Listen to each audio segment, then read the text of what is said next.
let's take a deeper dive into what these two rulings mean for the future of America.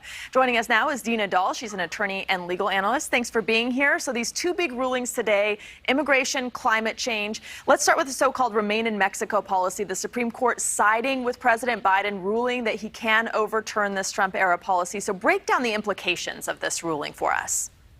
So essentially, Chief Justice Roberts said that there's three provisions in the immigration law. One of them that says that you have to have a bed for an immigrant. The other one says you may return them to Mexico. And a third that says they can be released to the United States on a case-by-case basis. He said the law, which clearly says may, must be interpreted as may, and that the administration has discretion of whether or not to return somebody to Mexico. So the Biden administration wanted to exercise that discretion and stop returning people to Mexico. They were allowed under the law.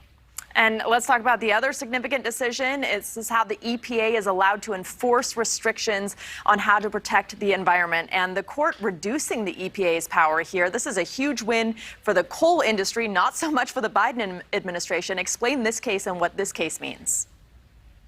This case was basically an argument between how much authority do our regulatory agencies have. Now, Congress had passed the Clean Air Act in the 1970s, authorizing the EPA to enact regulations around pollution.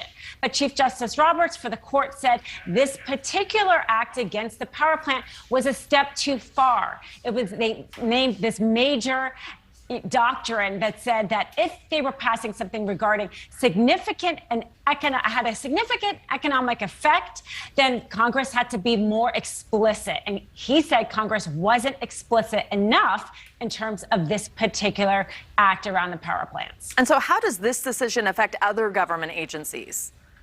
Well, this then now will bring all of the government agencies' actions more into scrutiny because, Congress passes laws, but the details of how things are run are basically through all the various federal regulations, the day-to-day, how to adapt and change regulations based on what's happening now. So they're kind of asking them now to pull back and say, if there is some significant economic effect from your regulation, Congress has to be very explicit. So I think we're going to see a lot more lawsuits from businesses anytime that new regulations trying to deal with an issue come into effect. We will see a lot more pushback from businesses about that. All right, Dina, thank you so much for being here and breaking it down for us. Thanks for having me. Thank you for watching. Go to newsnationnow.com to find NewsNation on your television provider. And don't forget to click the red subscribe button below to get more of NewsNation's fact-driven, unbiased coverage.